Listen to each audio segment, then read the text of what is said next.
अस्सलाम वालेकुम, मैं हूं मारिया अली। आप देख रहे हैं मेरा चैनल। ईद से पहले बड़ी खबर, क्या रजब भट्ट और ईमान में सच में सुलह हो रही है? क्या दोनों इस सुलह के लिए राजी भी हैं?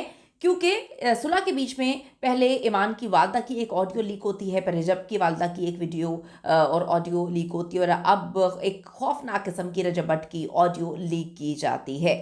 ईद से पहले जो है, क्या ये फैमिली ड्रामा ख़त्म होगा, या फिर अब रजब भट्ट जो है, जो कि नो फ्लाई लिस्ट में हैं, उन पर पाबंदी है बाहर जाने की, वो बाहर जाने की कोशिशों में क्यों लगे हुए हैं? क्या रजब भट्ट सब कुछ छोड़ छाड़ के, मुल्क छोड़कर अपनी एक नई ज़िंदगी का आगाज़ करेंगे? और नई ज़िंदगी क्या अपनी बीवी और बच्चे के बगैर होगी? दूसरी तरफ ईमान ने एक बड़ा जज्बाती किस्म का नोट लिखा है, मेरा और मेरे बेटे का क्या कसूर है। उसके बाद रजब भट्ट का ये एक्शन कि वो पाकिस्तान से बाहर जाना चाहते हैं। तो क्या रजब भट्ट की फैमिली अब इस मामलात को हैंडल कर पाएगी? और फिर एक बार से हवाएं क्यों ऑन शेख की तरफ जा रही हैं कि ऑन की वजह से ये रिश्ता ख़राब हुआ? ऑन है, और ऑन ने सिर्फ अपने आप को बनाने के लिए, अपने यूट्यूब चैनल को चलाने के लिए और अपना नाम बनाने के लिए अपनी बहन के रिश्ते को इस नहज तक लेकर आए। ये क्लेम क्यों किया जा रहा है? वैसे क्लेम तो ऐसा लगता है कि सही है, क्योंकि डाला ख़रीद लिया गया है। जो लोग गाड़ियों की प्राइस जानते हैं उनको पता है कि डाले की कीमत क्या होती है। दूसरी तरफ आप देखें कि रजब की भी जो है जान इस शादी में फंसी हुई थी। मैं बार बार ये बात बोलती हूँ कि अगर आपका बेटा शादी नहीं करना चाहता किसी लड़की से, तो खुदा के लिए उसको वास्ते देकर शादियां मत करवाया करें। वो लोगों की बेटियों की जिंदगियां बर्बाद कर देते हैं। तो क्या दो आदमियों की जंग में एक औरत अपने बच्चे के साथ पिसी है? बड़ी इंपॉर्टेंट वीडियो है, क्योंकि अब मामलात दिखाए तो ये जा रहे हैं कि सही है, शायद सही हो भी जाए, लेकिन अंदर खाते कुछ और चीज़ें जो हैं वो मंजरेआम पर भी आ रही हैं जो बड़ी हॉरेबल हैं। दोनों तरफ मफाद हैं लोगों के। इसमें जो बेचारी ईमान है और किवान, ये फंसते हुए नजर आ रहे हैं। रिक्वेस्ट है चैनल को सब्सक्राइब करें, हम इसकी ज़रूरत, और वीडियो को आखिर तक ज़रूर देखिएगा। एक तरफ जब सिर्फ नाम से बताया जा रहा है कि एक मोतबर शख्सियत जो है वो कोशिशें कर रही है इस रिश्ते को बचाने के लिए, लेकिन दूसरी तरफ हमने देखा कि बार बार ईमान की पोस्ट आ रही है, एक के बाद एक पोस्ट, और जिसमें 8-8 हज़ार लोगों के कमेंट्स हैं उस पोस्ट के नीचे, और रजब भट्ट और उसकी फैमिली को गालियां देते हुए नजर आ रहे हैं। दूसरी तरफ एक ऑडियो बड़ी अजीब सी सर्कुलेट करी है रजब भट्ट की, जरा मुलाहिजा करें। जंगल की आग की तरह फैली हुई है पूरे सोशल मीडिया पे। मेरे माँ और बाप बहुत सिंपल एंड बहुत स्ट्रेट है, कोई सोशल मीडिया प्लेटफॉर्म पे नहीं है। अम्मा का चैनल मैं शायद इन फ्यूचर बनाऊं, वो भी आप लोगों के लिए, कि आप लोगों को शॉर्ट आउट आराम से मिलते रहे, दुआएं मिलती रहे, आपको चंदा बुद्ध या चंदा जुमेरात का आपको मतलब पता लगता रहे। ठीक है, इसकी अम्मा ने जो बात की, बच्चा कर ले बात, कोई बात नहीं आ रहा है। इसकी अम्मा की अपनी बातें सुननी है कि बच्चे जिसका खाया हो, जिसके घर से खाया हो, जिससे एक बार एहसान किया हो ना, इस तरह उसके साथ मुंह नहीं फेरते। उसकी भी मजबूरी हो सकती है। मैंने आप सबको गोद नहीं लिया हुआ, अगर मैं कर देता हूँ ना तो सिर्फ इसलिए कि मैं आपको फैमिली मानता हूँ। इस तरह के जितने करेंगे तो आप फैमिली मेंबर्स में नहीं आते। मेरी माँ नू, मेरे प्यो नू पता ही नहीं कि अन्य नफरतां भी नाल नाल होंदियां ने। इनको सिर्फ यही पता है कि आवाम प्यार करती है। ठीक है, फिर तू चाहना है कि तू कामयाब भी होवे। भैया वो तरबियत भी होता है, इसकी तरबियत वैसी नहीं हुई भी। ठीक है, अच्छा इसकी तरबियत अच्छी हुई होती तो उसको पता होता कि इसके बारे में क्या बात करनी है और क्या नहीं करनी। जो आपके ऊपर 1 रुपए का एहसान कर दे उसका हमेशा एहसान याद रखो। अगर इसको 500 रिपोर्ट भी बच गई ना, इसका चैनल उठ जाएगा। ठीक है, आपने सिर्फ इसके चैनल पे जाना है, किसी एक सिंगल व्लॉग पे नहीं जाना, ना इसको सब्सक्राइब करना है, क्योंकि ये चाहता ही सिर्फ ये है कि रजब भाई रिएक्ट करें और मुझे सब्सक्राइबर्स, मुझे व्यूज मिले। आपने सिंपली इसके चैनल को रिपोर्ट करना है। बड़ा सिंपल सी चीज़ नज़र आ रही है कि 10 जो ऑडियोज़ हैं उनको काट काट के एक ये ऑडियो बनाई हुई है।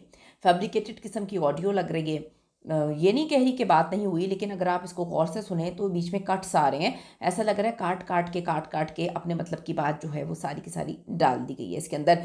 और जहाँ पर इसके नीचे लोगों के कमेंट्स हैं वो तो ये हैं, ईमान को तो कोई गलत नहीं कह रहा, ईमान को तो कोई बुरा नहीं कह रहा।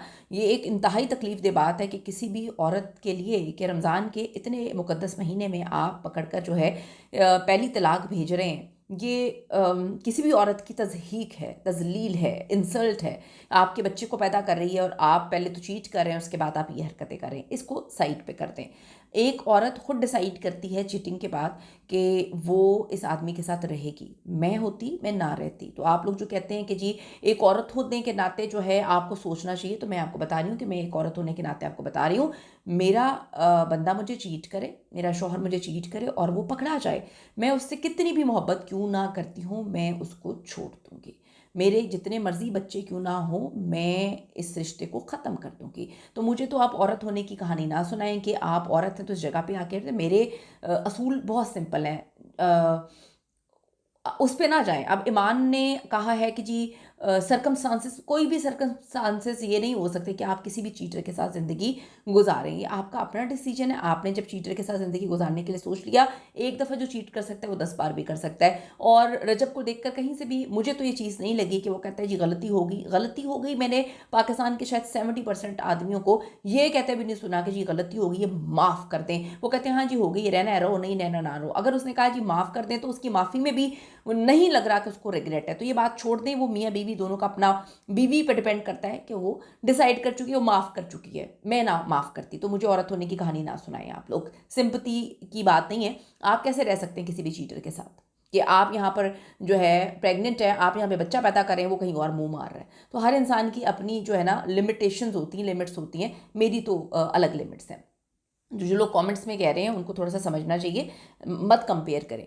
दूसरी बात ये कि हाँ, ऑन ने इस रिश्ते को बहुत ख़राब किया है। ऑन ने इस रिश्ते को इस हद तक ख़राब किया है, जब ऑन मुख्तलिफ जगहों पर इतनी बड़ी बड़ी स्टेटमेंट्स दे रहा था ना, जब वो मिस्टर पतलू के साथ लाइफ में बैठा था ना, उसी वक्त लोगों ने, जो सेंसिबल लोग थे, उन्होंने बात बोल दी थी कि भाई ये अपनी बहन का घर उजाड़ने ही के लिए निकला है, ये उजाड़े ही उजाड़े। देखें, आप किसी की ईगो हर्ट कर रहे हैं। एक कमज़ोर आदमी क्या कर सकता है? ज़्यादा से ज़्यादा मैं कमज़ोर ही बोलूँगी। मर्द के पास अगर एक राइट है कि जी वो तलाक दे दे, तो कमज़ोर मर्द जब किसी चीज़ को हैंडल नहीं कर सकता, वो औरत को तलाक दे देता है। अब यहाँ पर बात यह है कि ऑन का तो फ़ायदा पूरा हो गया ना। ऑन को आप ये देखें कि मेरे लिए वो एक क्लिप इतना हॉरिबल है। मैं कहती हूँ, लोग कहते हैं जी ऑन अपनी बहन के साथ हर जगह खड़ा रहा। ठीक है, बहन के साथ खड़ा रहा, बहन भाई एक दूसरे के साथ खड़े रहते हैं। इसी तरह रजब अपनी बहन के साथ खड़ा है। लेकिन यहाँ पर आप बात देखें कि जो ऑन की स्टेटमेंट थी कि अब आप लोगों ने मेरा यूट्यूब चैनल जो है वो चलाना है, आप ही की तो बात ही अलग है। वो एक बार आएंगी लाइव में, यूट्यूब लाइव में वो आएंगी और उसके बाद मिलियंस में फॉलोअर्स आ जाएंगे। आप खुद अंदाज़ा लगाएं इस बात का कि अगर किसी का शौहर किसी चीज़ से मना कर रहा है, ईमान के मियाँ ने मना कर दिया कि तुमने फला चीज़ नहीं करनी, तो जगह जगह उसका भाई जाके कहते हैं जी मेरे तो सोशल मीडिया पे आने पे पाबंदी है। लोग तो अपनी बीवियों को घर पे जाने पे भी पाबंदी लगा देते हैं कि ससुराल आपने मैके नहीं जाना, तो लोग सोशल मीडिया पे आके कहानियाँ नहीं सुनाते। मेरी बहन जो है मेरे उसमें नहीं आ सकती, उनके व्लॉग में आती है। तो बहन ने क्या कहा कि आप मेरे भाई के व्लॉग और सोशल मीडिया पे मुझे नहीं आने देंगे, मैं आपको आपके बेटे का नाम तक नहीं लेने दूंगी आपके यूट्यूब पर। आप ये देखें, ऑन ऑपरेट कर रहा है। ऑन, आप अगर सारी चीज़ों को देखें तो ऑन मुख्तलिफ तरीकों से ऑपरेट कर रहा है। क्या करे वो बेचारी? उसके अगर उसके साथ उसका शौहर खड़ा होता ना, तो कभी वो अपने भाई की बातों में ना आती। बात है कि ना शौहर खड़ा हुआ है साथ, कहीं पर है ही नहीं शौहर। शौहर को अपनी जो है कहानियां लगी हुई हैं। शौहर की जो है मर्द की मर्दानगी एंड में ये होती है कि वो तलाक दे देता है। क्या कहूँ मैं इस पर बात में, मतलब कहने को तो और बहुत कुछ है, लेकिन बात यह है कि फिर जब हम बोलेंगे तो फिर लोग कहेंगे कि ज़्यादा बोल दिया। बात यह है कि एक औरत इस वक्त बुरी तरह से फंस चुकी है अपने बच्चे के साथ। वो यहाँ पे जहाँ पे वो बैठी हुई है वहाँ पे भी मफाद है। जो जिसके साथ वो घर बसाना चाहती है वो बंदा उसका साथ ही नहीं दे रहा। साथ देना चाहिए, बच्चा होने के बाद भी साथ नहीं दे रहा। तो मैं अब इस पर क्या कहूँ। अपनी कीमती राय ज़रूर दीजिएगा। आज मैं ज़्यादा जज्बाती हो गई हूँ, लेकिन जज्बात में इंसान सच बहुत ज़्यादा बोल देता है। See you in the next video.